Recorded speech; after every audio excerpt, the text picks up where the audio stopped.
Yay, we're here. Welcome to another episode of the Typecast. I almost forgot the name of our podcast. I saw that. I saw that in Yeah. your mouth. In your I was facial going to say expression. the podcast, but it's the Typecast. Yeah, That's I should right. know It that is. by now. What is It it is though? our Like podcast. It's like we're 50 something episode? we're going into like year 3.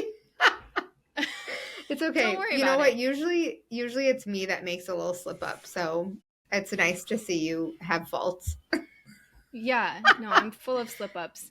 All right. Well, let's get into it. We're here with a very exciting guest. We have Radim, as in Adam, Malinic. Did I say it correctly? Malinic. Absolutely, yeah. Yay! And Radim is the most impressive. We were reading up all about you and your accolades. And tell me if I'm mistaken here. Okay, so you have been previously in your life an ice hockey player, a bassist in death metal bands, an indie DJ, a music journalist, and a student of economics and business management. And this is all before you branched out and started your journey in the creative world. Are we tracking here? This is correct? That is correct, yeah. Thanks for having me. And I mean, yeah, strap in. I mean, this is a journey of twists and turns and bumps and highs and lows and lots of surprises, yes. So that's all before you started your creative journey. And once you started your creative journey, you now have 6 book babies with another on the way, I believe. You have your own branding studio. You have your own book imprint. You have your own coffee shop and brand. And you've been a TEDx speaker. Am I missing any? You have a podcast? You're a I'm dad. podcast, yeah. You have actual tiny humans, right? So many things. Yeah, so many things. And Radim, you told us before we started recording that your name in Serbian means to do. Is that correct? Yeah, Radim is a verb in a language that I don't speak or belong to. Yeah, so my surname is Serbian. I was born in Czech Republic. Radim is fairly sort of standard 1970s first name. Apparently that means, in Czech, that means that you love peace. Mir means peace.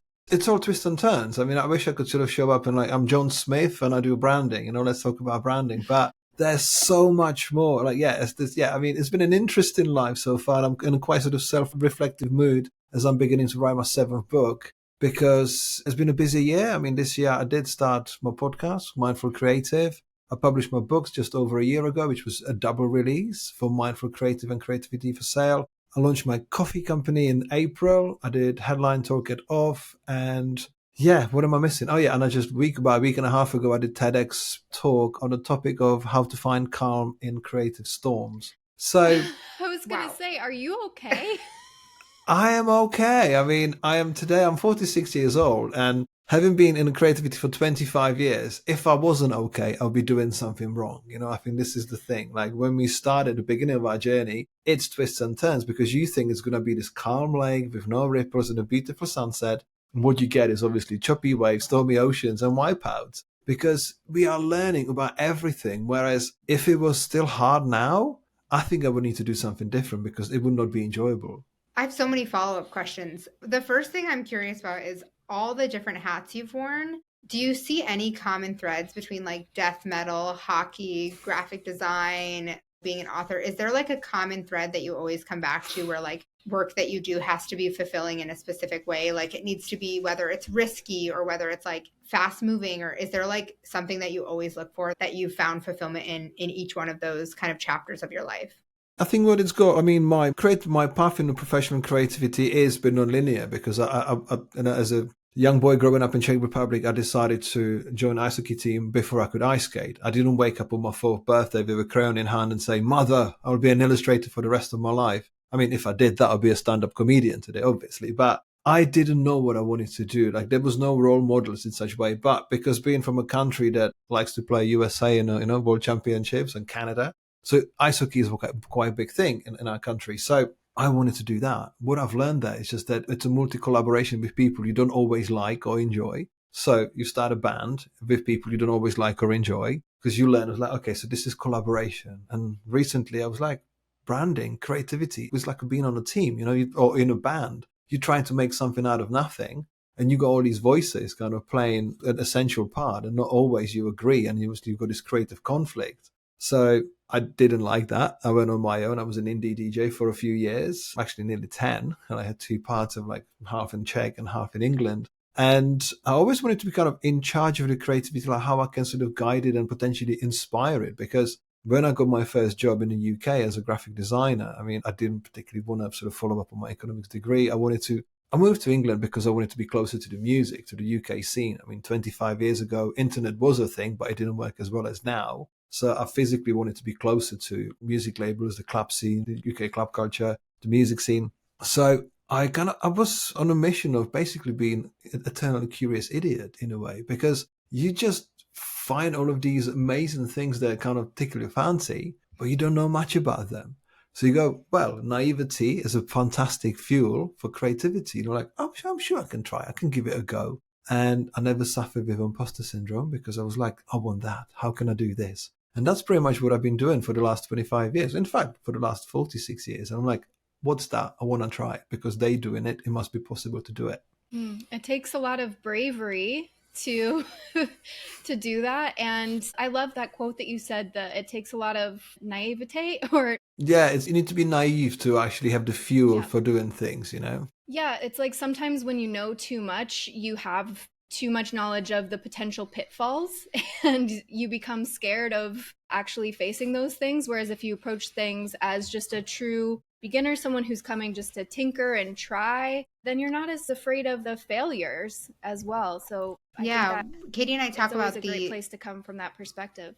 Yeah, Katie and I have talked about the beginner's mindset. Shoshin is, I believe it's a Buddhist Zen term. And I think we've felt it so severely, or at least I have, when we've spent the past probably 2 years really focused in our business and we haven't been creating a lot. And so this whole year is going to be about us creating together and just like getting in touch with our creativity again, instead of coming as business owners who are also artists, like remembering that we're artists first. And I've definitely had that fear, especially because I haven't been creating, but like it's that gap between what I want something to look like and like my muscles not being like having flexed enough recently, that I'm like, I'm just gonna have to make a lot of bad stuff, but I know that it's gonna get better, or like I know the path, but it's not gonna be linear. But of course, like I know that it's gonna be a journey. And I think the more that we as creatives work for ourselves, the more we like lose touch with that idea of being a beginner again. Whereas a student who's in school, like they're so willing to try anything and just like see what happens and like experiment and keep trying. I think we lose some of that when we either adulting or going to work or working for ourselves. And it's so hard to keep in touch with that, but it's so important. Mm-hmm. Can you give us a little bit of backstory on how you got into the brand design side of things and how you like started getting really excited about doing creative work on your own? Yeah, I mean, as I said, for me, the beginnings were living in a different country, being almost like this endless holiday. When you go on holiday somewhere, everything tastes better, music sounds better, everything looks better. And it was my honeymoon. Like for the first couple of years in the UK, like I was absolutely mesmerized by the quality of graphic design, the posters, flyers, everything.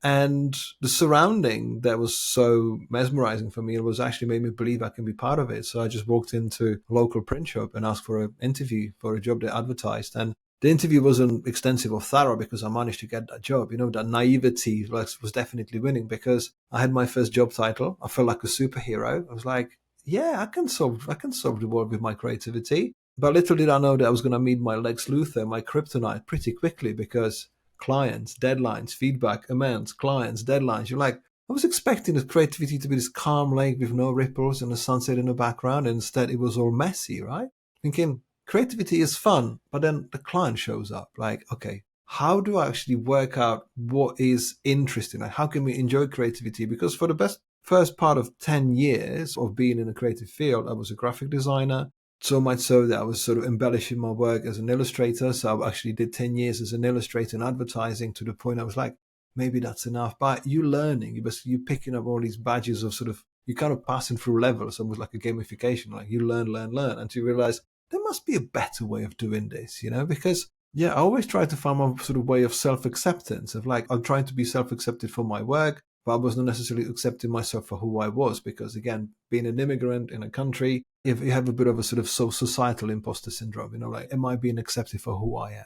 So the best way to do it was actually focus on my work to say, okay, how can I create a company that celebrates visual storytelling. I was always about visuals. Like, how can I create a company that does storytelling? Okay, branding, because you can be in charge. You can have a direct conversation. You can influence lots of things. You can shape them. You can actually mold them. You can have lots of conversations. So as opposed to chasing another advertising campaign, I was like, okay, I'm going to do this my way, like put the graphic design, the economics degree, everything together. And how do we assist people in building better brands, more enjoyable brands? So much so that I've been always sort of prodding and testing the sort of the creative conflict, the creative process, the creative way of exchange, how we collaborate. So it's fun, so it's enjoyable, because of course we need conflict, we need some unknowns, we need problems to solve, but it shouldn't feel like a battle every single day, does it? So I was like, how do I do it? So along that journey, halfway, I've been pretty much consistently working myself to an existential burnout, like such a bad burnout that I walked out of my flat in London pretty much crying, couldn't cross the dog, literally couldn't cross the street, literally exhausted physically, mentally, emotionally. I was like, I worked myself to the ground because I was happy breaking myself. I was like, this is amazing. Like, I've got clients all around the world. We're making work, we're making money, we live in a great place. Everything was amazing until it wasn't, because I just took it too far. I didn't know my enough. I didn't know my point. I didn't know my strategy. I didn't know, because you can say yes to everything because it feels really good because you're learning. But then you realize I can't say yes to anything anymore because I just can't work. So I spent 10 years breaking myself, and I spent the last 10 plus years fixing myself, but in a way that I see everything through slightly clearer lens. I've been in therapy for the last 11 years. I've been working on lots of mindfulness and sort of awareness of defining my enough and doing the work with the right people on the right terms, for the right reasons, with the right strategy to actually enjoy this, because there's lots of people like us, 5-10 years behind us, going to make exactly the same mistakes, because somehow as creative people, we need to find those pain points and actually go through that pain and realize, oh, is there a better way to do this? And that kind of applies the same thing as with the creative, with creative brands, because having been in advertising, having seen being part of incredible campaigns and products, it wasn't always fun. In fact, it was the opposite. So that was my sort of way of actually starting my own company and doubling down on this, because I wanted to be creating brands that are visually enriching, visually storytelling, and kind of making impression on the first sight. Wow. So we've all been through the burnout and the breakdown moments, and they can be super overwhelming. And thank you for sharing yours and for sharing with vulnerability, because it can be hard to talk about those moments. But I'd love to know, what are the alarm bells that were going off in your head? And how did you step back and evaluate what are the issues that I'm facing and how do I know what to change? Well, the alarm bells got very much missed. That was the problem. When you focused what I thought was having fun, I was self-obsessed with my work, with my creativity. I was at that first stage of my career where we are selfish, we are self-obsessed, we want to have the credit, we want to be on every campaign, everywhere, have a feature everywhere, because that's the part of self-acceptance, because we are getting external validation from other people. Like, if the world says, oh, I love your work, we're like, hey, my life is falling apart, but people love my work. This is great. And I relate to that. And closer to home. Yeah, and closer to home, like everything's breaking. So luckily, I was at that time living with my girlfriend, now my wife, and she was like, I think you need help. Like, let's be honest. She even said, like, once, did you consider not working 7 days a week? I had to go at her. I was like so messed up. I was like, I do meetings with clients. That's not work. She's like, yeah, that is work, mate. You can chill a bit, because creativity is this beautiful, untamed beast. You can tackle it all day, every day, and still not be ever finished. And that's the problem. I didn't have any discipline. I didn't have any structure to my day. I would brush my teeth at 6 o'clock in the evening just before dinner. I would be dressed in my running gear for the whole day, because the first email would show up. And because I didn't have any structure or discipline, my day would just derail straight away. Be like, oh, yeah, we are needed. Oh, more of this, more of that, more of this, more of that. And I realized that's impossible to kind of live your life like that, because if you don't get hold of your day, someone else will quite easily. So, yeah, it was a lot of discipline and sort of soul searching and finding of like, you don't have to do every work that comes your way. You don't have to do this. And it's a slow, gradual process, because it's just a question of actually, even at first, working out, what is my enough? What do I need to do? Like, it's okay to say no to certain things. It's okay to actually learn from stuff. So kind of feel like at the beginning of my career, I said yes to everything I could learn from. And now I'm saying no. So I've got space to grow, to actually use those findings and actually grow from it, because you can be kind of eternally learning and never using it. Whereas now it's the part of like, okay, this is the second chapter. We are growing and using everything we've learned, and still using actually that beginner's mind, because Ilana, you were saying like, okay, we're going to do creative work. We haven't felt fulfilled. Whereas I find creativity now in business, like there's so many new things you have to work out almost every day. You're like, Oh yeah. well, we know how to build a brand.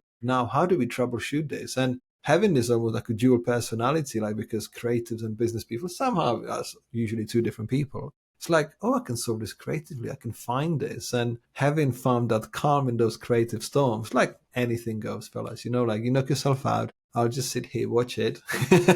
When there's a problem going on, like, let me step in the right time, do the right thing, because I'm older and I'm so much calmer and so much more versed in all of these problems that it just makes everything a lot more enjoyable. Yeah, I think you have to redefine which cups you need filled. And so Katie and I have been pouring into the business creativity cup. And we absolutely, I think creatives often feel like they don't belong in the business world, where Katie and I have said again and again that you actually have so much to offer because you're coming with a creative mind. And so you are going to have creative solutions to problems. And so I think we just didn't have the balance right, where we were just pouring too much into one cup. But I do think there's a huge kind of ego shift where, like you said, you're saying yes to everything. You're taking on every project. You're trying to grow. You're trying to produce more. And with the burnout, it's like you're forced into like checking yourself and like remembering what's important. And I think because our egos get involved and we like that satisfaction and we like the shiny pennies and we're constantly being served that every second we open our phones or get online, that's the hardest part, I think, is for people to separate from their ego and remind themselves that like opportunities aren't only going to come because of this. And like you can still do really fulfilling work at a slower pace and it could potentially be even more rewarding. And I think that is the pain point, is separating that from your ego, because I think everyone ultimately knows that like you're going to burn out if you keep working really hard, hustling basically. But it's okay, but how do I actually like, where does my ego get the like dopamine from if it's not from the hustle? And so I think Katie and I both had to figure that out for ourselves, because we Still also girl working on it. bossed. Yeah, we girl bossed a little too close to the sun. And I think that's the hardest part for other people is, okay, I know this is going to lead to burnout, but I want to do it anyway. But I like the work that I'm doing and I want more opportunities like this. And it's like, it's very hard to slow down. It's very challenging. And so it's so wonderful to hear you speak about it from the other side. But I guess if for someone who's like younger and really hungry for the work and is in the process of building an agency or is in the process of writing a book on the side or something, how would you help them check their own ego? I mean, ego is a sense of identity, isn't it? Like, as I said, initially you do it because you're selfish, because you really want to actually make a mark on the world. Like, Steve Jobs said, if you're not here to make a dent into the universe, why are we here? And when you hear that when you're 20, you're like, that's a bit intimidating, isn't it? Like, I'm just like, what am I actually doing? But some people obviously have their creative doubts. They have sort of personal doubts, like, am I doing the right thing? Whereas you got those who are naive and a little bit selfish and kind of driven by the identity, going like, what is in this for me? Whereas over time, it changes. The burnout is, I feel like, sometimes a necessary element of what we do, because you will never find out how hot is the stove until you burn your finger, right? I feel like there's a link between creativity and being an athlete. I sometimes feel like we are creative athletes. And it's easy to overtrain. It's easy to not stretch properly after your run. It's easy not to eat properly. It's easy not to sleep okay. All of this adds out to our sort of makeup of what we do, yet we show up and expect miracles. Our expectations are very high at the beginning of our careers and resilience is very way low.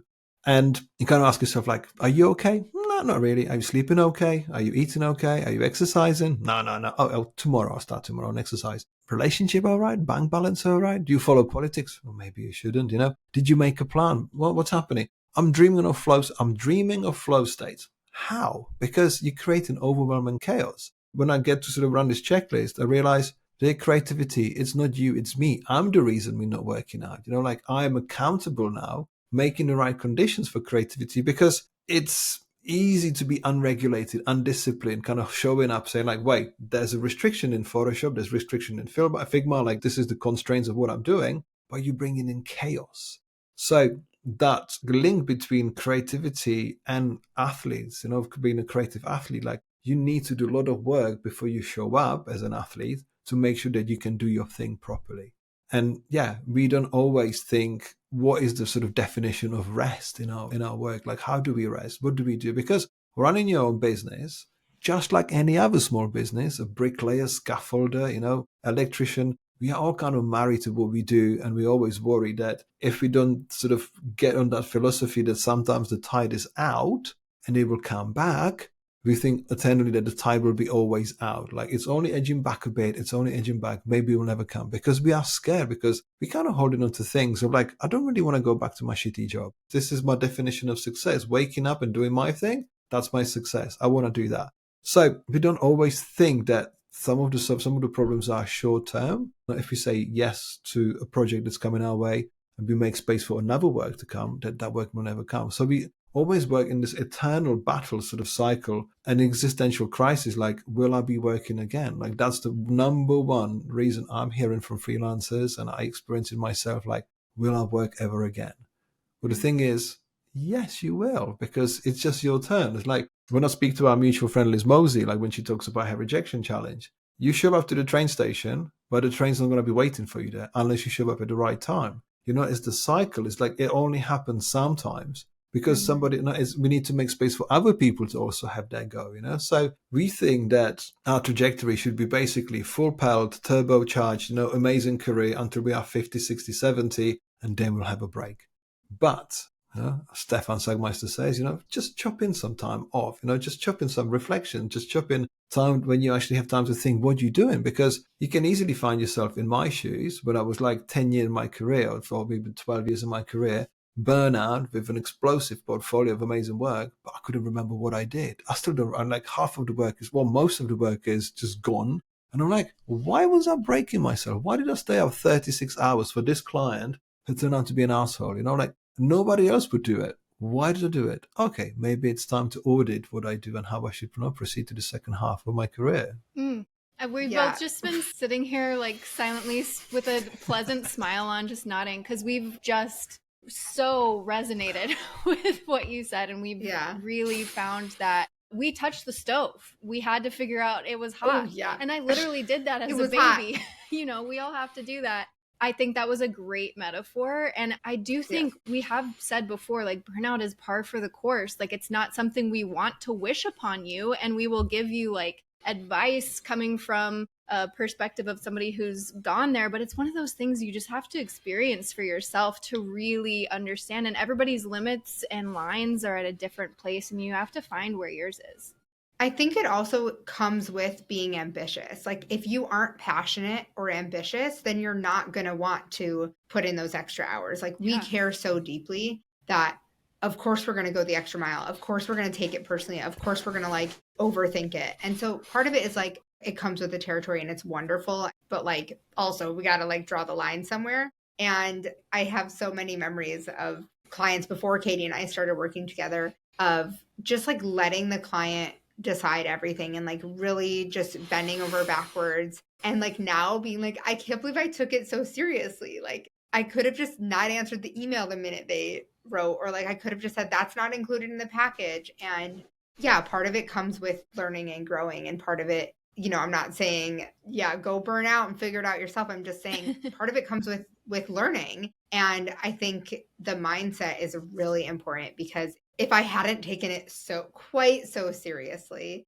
and quite so personally, I could have drawn clearer boundaries that would have helped my mental health while still working hard and trying to grow really, and diving in with both feet into your projects is wonderful. How cool that we have something that we love so much that we want it to be a part of our everyday in our jobs. But it's where is the ambition coming from is the big question. If it's driven by you, then great. You're probably much less likely to burn out on that fuel than you are if the ambition is fueled by your desire for validation externally. And that's where so much of mine was coming from. And I am just in this season of dismantling that and discovering that and working, like you said, with my therapist to find those core beliefs that I have, like I will only be valuable to society if I achieve X, Y, and Z, or I'll only be memorable if I set myself apart as like a high achiever. These are stories that I've told myself that have led to my burnout. And now I'm having to say, okay, if I were on a desert island, would I be doing this thing?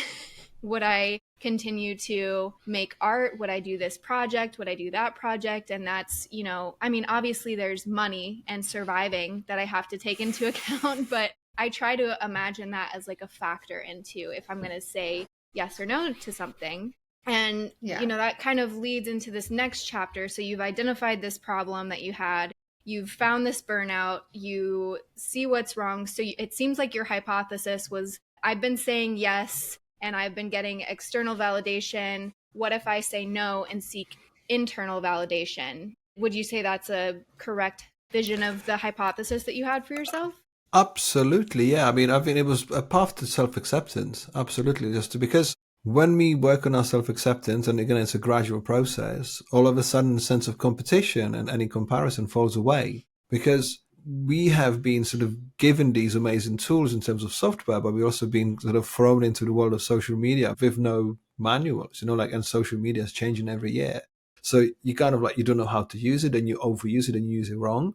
And you're like, oh, what is happening? Because it really throws you because it's been designed to fuck us up. I mean, it's basically social media is designed to make you permanently anxious. Like, am I getting content? And like, it's a fantastic way of looking at how your distractions can actually work in your favor because like, there's a reason I need to stop what I'm doing, distract myself, make this longer. I mean, we are losing that battle unless you really switch it off and you work on yourself really well to actually understand that external validation is fleeting. Like, it's just there for a while. And nobody's got that enough defined to say, you know what, I'm happy with 25 likes. No, I want 26 likes. Oh, I want 260 likes. Or my post went viral. I need another 5 viral posts. Really? Do you need that really? I mean, like, are you now a content creator, which is obviously fine. Obviously, we all come from a different background, or like you create work for people that needs to serve serve an audience. And now we watch people doing summary reels of flying on a plane. I'm like, okay.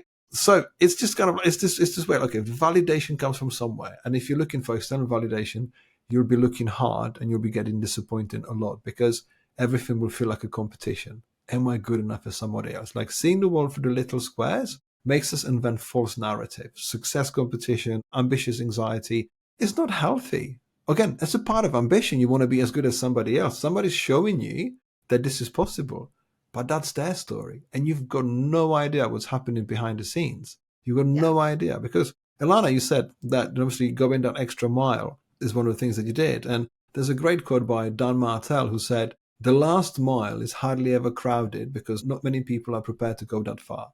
Hence why it takes a bit further to go that way. Therefore, you might exert a lot more of an emotional energy, physical energy, like your ambition, like it's all bundled together because you really care. And that's why it happens, So what do people happen when they ride Tour de France? They're fucking exhausted because they've been doing it for 3 weeks. Like, they're not going to show up with like, I'm ready for my holiday and I'm buzzing because I've been doing nothing, We don't see ourselves like that. We need to really go that far because that's when magic happens.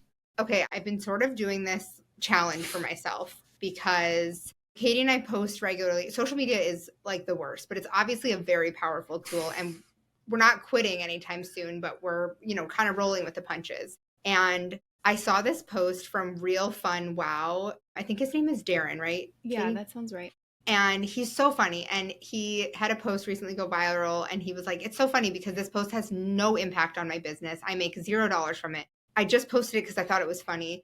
I'm getting nothing out of it, but everyone's like, cool, man, I saw your post. But he also posted like, why are we hiding the amount of likes? Because you can like turn off likes so that no one sees how many people like it. And he's like, I am no longer hiding the number of likes I get. And I was like, oh, ballsy move. And I stopped hiding on my personal page my likes because it doesn't fucking matter.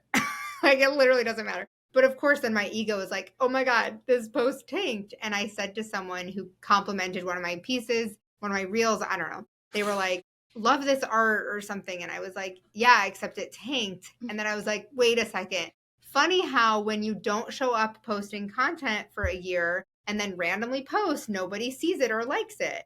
And we were just like kind of laughing that like the expectation of every post to go viral or every post to do well or every post to even be seen by the right people, which is controlled by AI or a robot or I don't know, some algorithm that is math. One robot. It's just numbers. Like this post goes viral, this one doesn't. Like that doesn't mean it's good or bad. And so I've been just sort of challenging myself. I'd like to turn it into a more formal challenge where I'm just posting content and saying like, fuck it. I'm just going to post it and see what happens and like learn from it. Okay, this resonated with people. Great. This didn't. And just kind of trying to take the pressure off because I enjoy creating content. I think it's fun. I like posting quotes. I like posting silly reels. It is fun and creative for me. And so to like put this like pressure on it where it has to like also perform, it has to be fun for me at the end of the day. It has to be enjoyable. It has to be a good use of my time and fill up some of my creative cup. And so I just started to like try and remind myself, I'm not saying I'm doing it well. I'm just saying I'm trying to do it.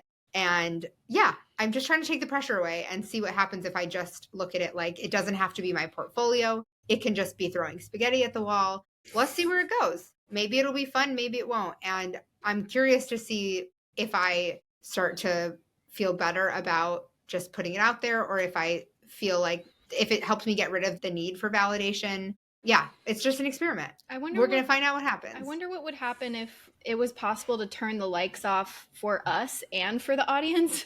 If like nobody we don't even know. It was just a mystery. Because part of why we post is because we want feedback, but maybe people could still comment or something. I don't know. But like, I just wonder what it would feel like and what would change in how we interact with social media if they just stopped letting anybody see likes. Or if you like had to go into your like analytics to see any of it, like you could see comments, but if you wanted to see any of it, you had to like take an extra 3 steps. I would love that. And I think what's funny is that likes is the only thing you can see, but what actually matters is the other things. And so I find, and we found like on Good Type, if we post something, oftentimes people don't like something and share it or save it. And so we might have the same amount of likes as we do shares, but it's different people. And so why do I even care? Like if one person liked it or if 3 people sent it to a friend or if someone saved it, like that's awesome. Why am I even comparing any of the numbers? And so thankfully we have a social media manager who can like do that. So, and we purposely did that because it's too close to us and we will have a lot of feelings. But on my personal page, I've just been kind of thinking about that. Like, oh, 30 people like this and 200 sent it to someone. So like people were more excited to send it than they were to like it. Because think about it. We work so fast. We're not thinking, oh, I should comment and tell them I love it. Oh, I should save it. Oh, I should do this. They just take one action. And we're expecting them to like make it such a big deal. It's like not that deep. They're literally just like scrolling where they're on the toilet or something. Like it's not that deep.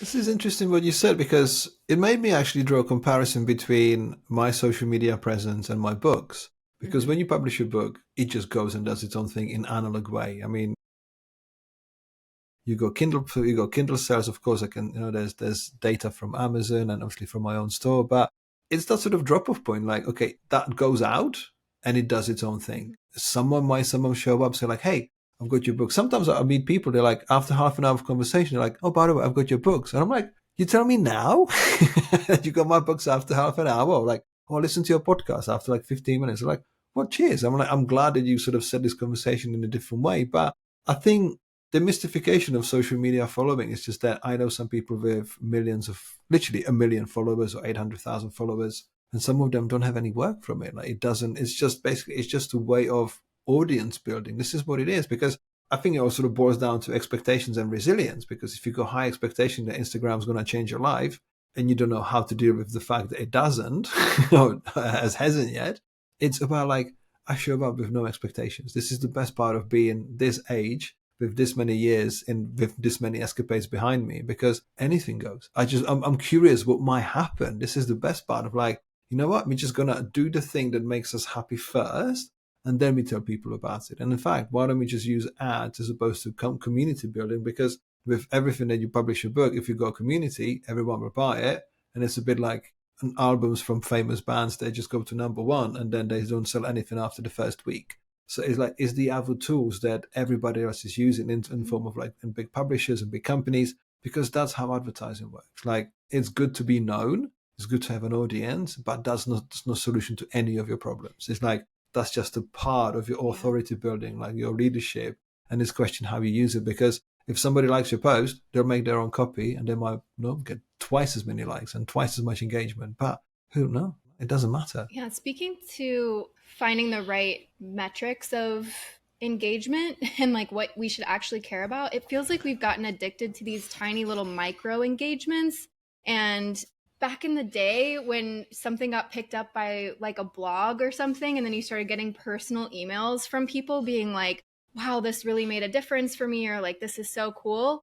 Those were like such impactful moments of feedback. And I would just be like, wow, I've really done something here. Whereas like somebody liking a post, it just feels like, boop, my finger slipped or something like that. And so I wonder, if we stepped away from caring so much about those little like nods in your direction and like paid more attention to creating content that really made the impact to people so much that they would go out of their way to like contact you or reach out to you. I just feel like those are so much more fulfilling, and I kind of want to get back to that place. Are you still laughing about the finger slip? Just whoops, my finger slipped. Yeah, I mean, half the time, whoops, I like their post. Whoops, half the time you're browsing through your ex's stuff. Whoops, they've seen me. I know. Well, whoops, I commented. Oh gosh, it's so funny too, because like, when you continue to follow someone who you don't enjoy their content, but you like either feel like you need to be following, or like maybe you know them personally, like there's a mute button. I'm just being reminded of all the things that I try and constantly tell myself about social media as someone who uses it for work and has found it to be a powerful tool. It's just, yeah, most people are doing this sitting, like they're searching for a dopamine hit, but what they really need is something else. And they're just like not going to make them happier. They're not fully focused. They're not actually engaging. They're just looking for that next thing. And yeah, they're probably sitting on the toilet while they're doing it. And then their finger slips and they liked your post. It's so not that deep. I mean, I had a conversation with Liz about social media, about the fact that I grew up in the age where there was more mystery about artists and musicians. Yeah.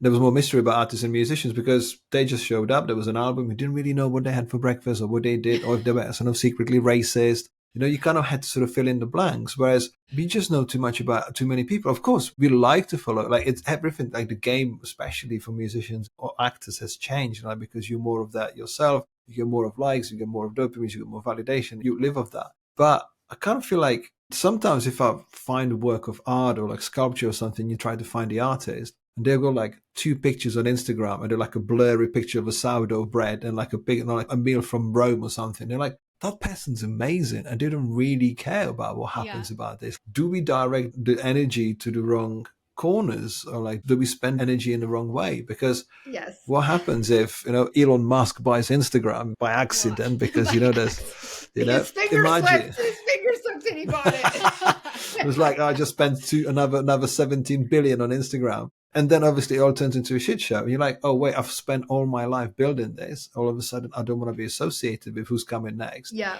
It's like, how do you own your corner of the internet? Like, how do you own your patch that you can control? Because, as you said, there's no control of who gets to see what. Absolutely not. Yeah.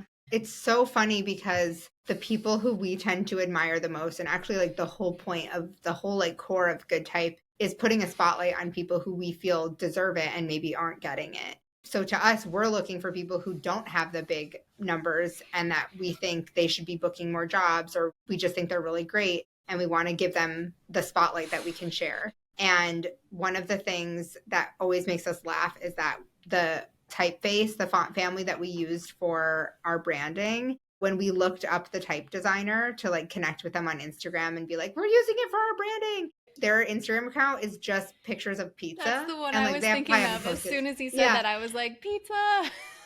And we were like, this guy is so cool. I can't even remember his name. We'll put it in the show notes. Yeah. But it's so good and we love it. And like, it made me respect him even more because it's like, it just shows where their value is and where they place their energy. And it's like, it's just humbling. It's a good reminder, brings you right back down to earth.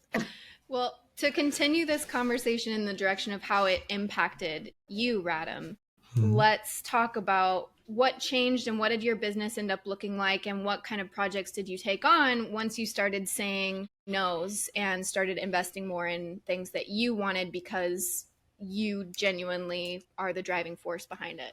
I think through our careers we have to grow up a bit sometimes, because it's okay to have a supporting network. It's okay to work for other teams where hopefully like your career is looked after and nourished and kind of furthered a bit by people who know better and obviously have more experience. But when you sort of grow to the top of your tree and you've got nobody else to really ask for help because you need to come up with all the answers, it kind of pushes you to grow up and actually look into like how well can you lead your team or how well can you lead the work, because that's where the magic happens, like outside the comfort zone. I know when you take a little bit of a risk, when you put yourself out there, that's what everyone who's ever made anything, that's how they did it, So doing it that way kind of, it leaves you a bit exposed, but it helps you to guide your future, because in a way, would we prefer to have it comfortable or would we not? Because in a way, growing my own company was almost like liberating, because you realize there is a way to do it in a way that it's enjoyable. It's never going to be easy, but it's enjoyable. And how I can also influence it on others and to actually show in this whole sort of big noisy industry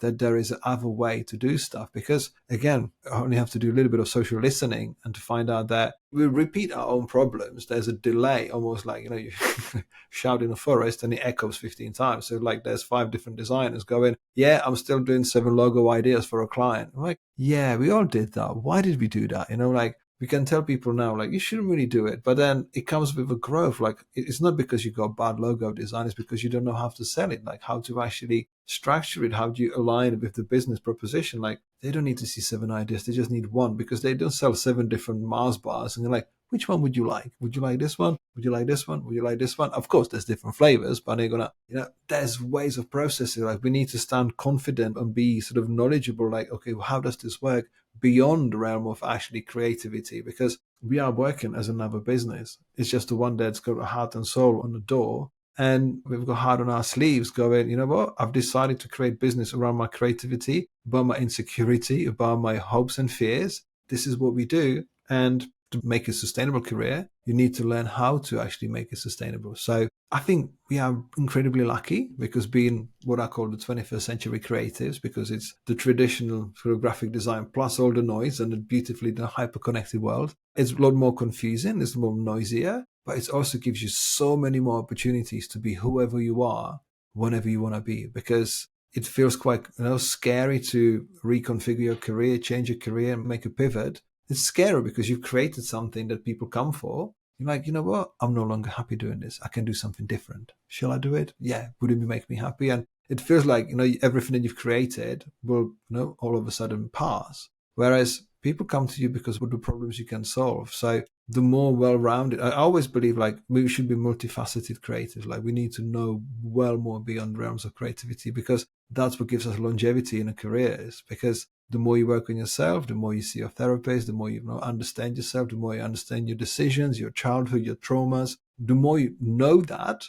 then you come to any creative problem as a blank canvas, not full of ideas and pre-made designs. You come as a blank canvas and say, what can we do? This is the opportunity to do anything, rather than sort of fighting for an idea that you had 5 days ago because you saw a red apple with a hat on. No, it's like, let's do this and let's actually find a way that is actually beneficial to everyone. So if I was if I was in a band again, or if I was to play ice hockey again, it would be a different way of seeing things. You would try to sort of like spot signs and actually help the people who haven't come in as a blank canvas and say, how can I help that to you? How can I help you to be that? Because that's where magic happens.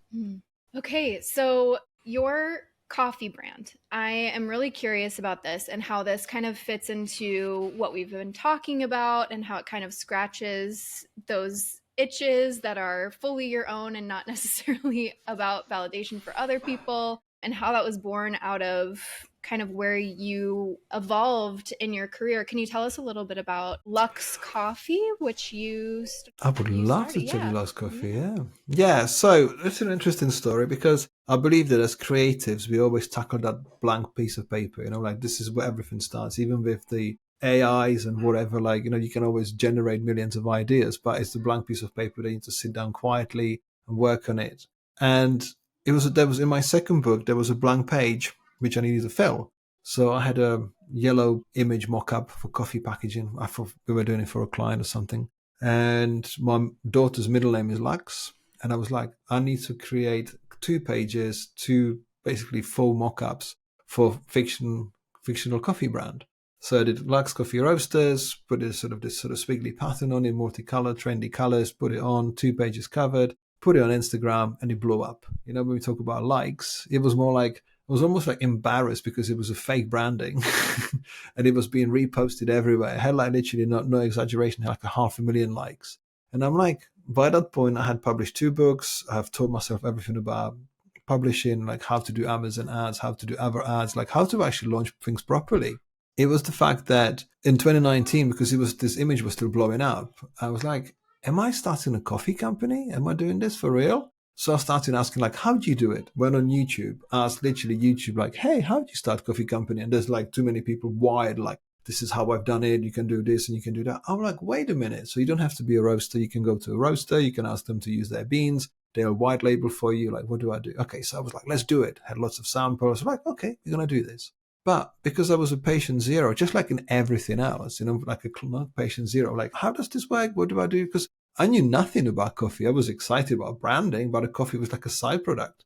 So I had to teach myself, like, okay, what does specialty coffee mean? Like, what is the differences? What is that? What's the different farms, different altitude, different flavors, different notes? Like, and you go from curious idiot to actually internally curious, maybe I know a bit more about coffee now. So wanted to do it, nearly sort of signed up for my first sort of roasting batch. And they're like, have you got a website built for all of this? I'm like, oh shit, I don't.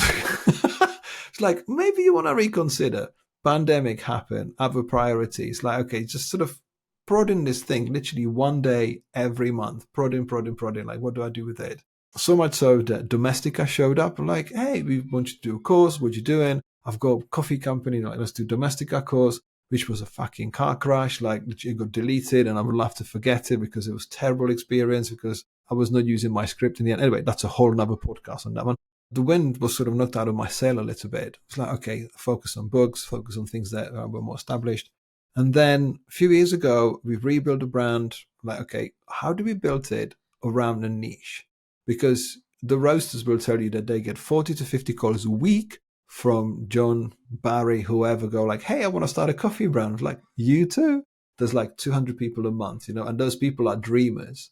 And for a very long time, I was in the same category as them because I was like, I'm building a coffee brand, but everyone's like, where's the coffee, mate? It's like, yeah.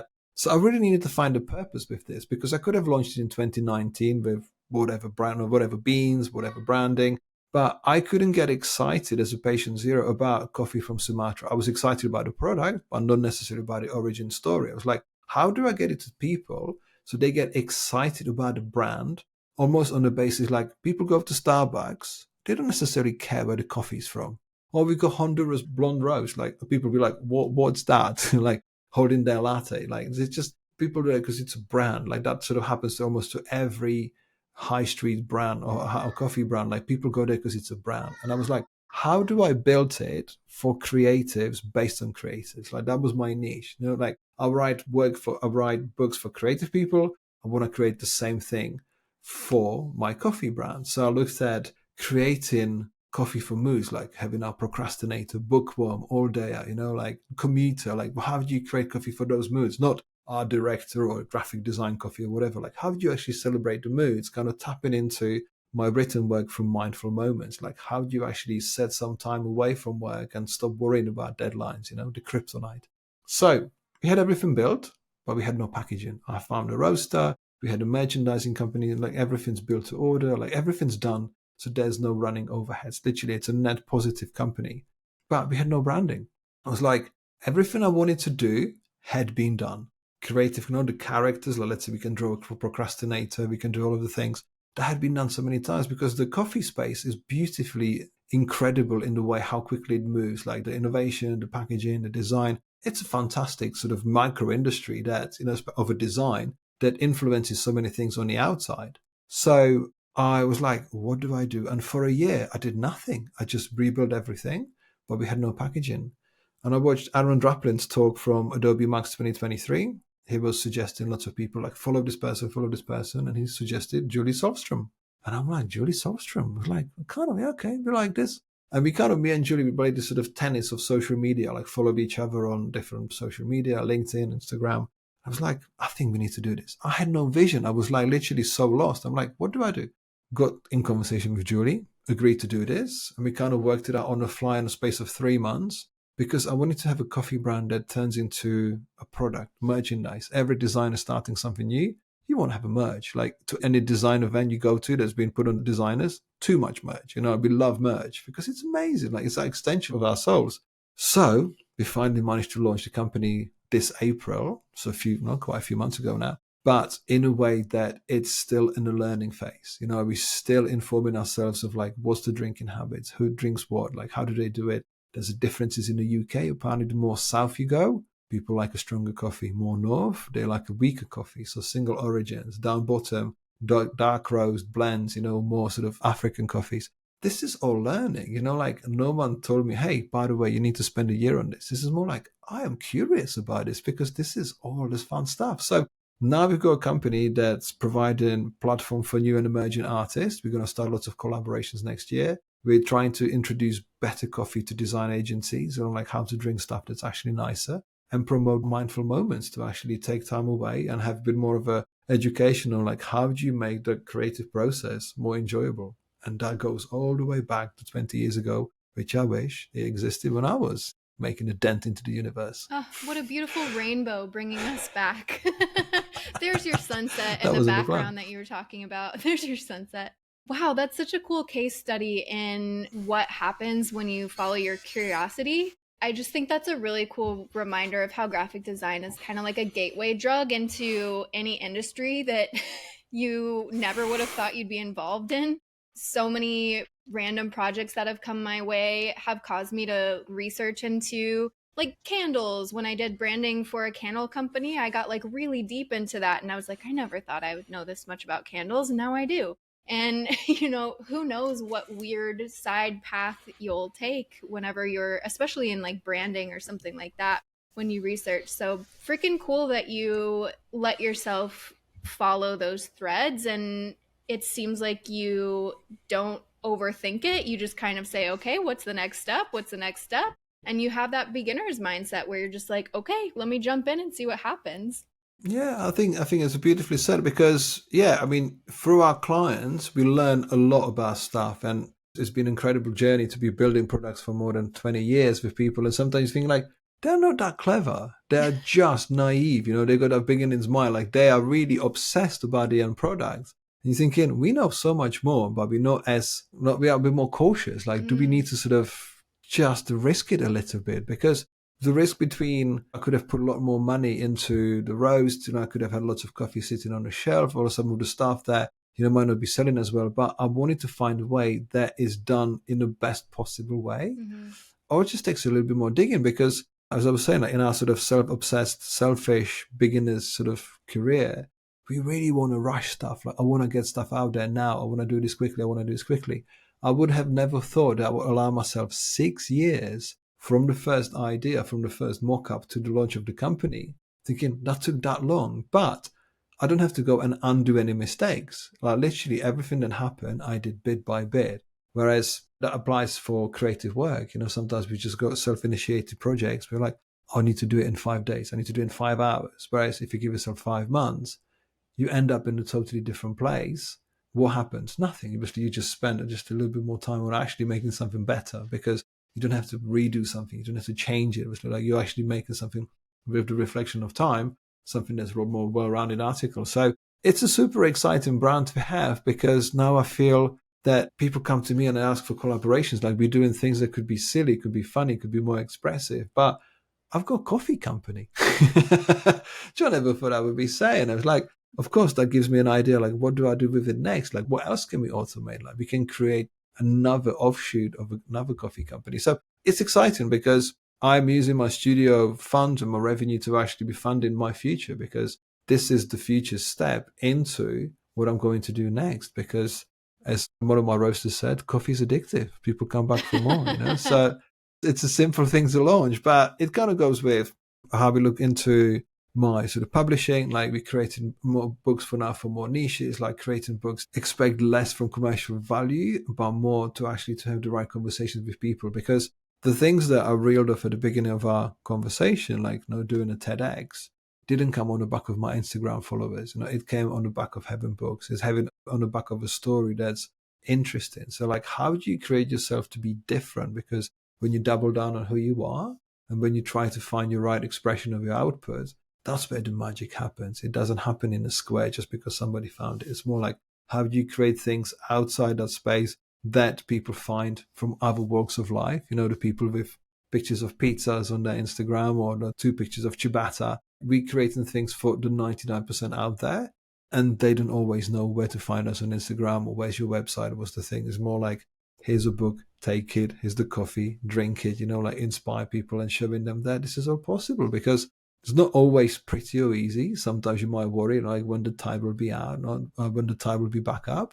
But that's the ebb and flow of life. As they say in the Western world, when it's raining for 5 days, we expect the rain to be here for a month. Whereas in Asia, they're like, it's been raining for 5 days, it's going to be sunny soon. So it's about a mindset that, you know what, it needs to be a little bit uncomfortable for a while. But when it's comfortable again, you've learned a lot how to actually, lower your expectations, build your resilience, and be ready for whatever's coming. Because all we're doing is kind of building our toolkit for future to be ready for whatever's thrown at us. Because as much as there still will be bumps in the road, regardless if you're 24 or 64.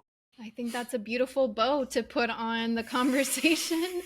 This has been wonderful talking to you. There's so many insights and quotable moments. Anna and I have just been nodding our heads. So thank you so much for taking the time to talk with us and share your knowledge and insights with us.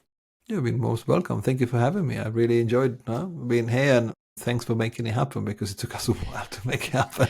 No problem. Parents, #parents. Where should people go to find you? And we'll drop it in the show notes. Just Google my name. I mean, you can find my website at radimmalinic.co.uk or brandnew.co.uk or luxcoffee.co.uk. But I think the best place maybe just type in radim.malinic into Instagram, and you'll find my profile that links to everywhere else, and you can find another corner of my internet or my world too, that's best suitable to you. But yeah, also we need to have you on my podcast, because I've got a podcast that does a similar thing to yours. Please. So we'd love to. We'll do a way fixture. I think part 2 is necessary. Absolutely. Thank you so much. It was so great to talk to you. And we'll catch you on the internet. Are you going to say your thing, Ilana? Yeah, I'm going to say my thing. All right, all good things.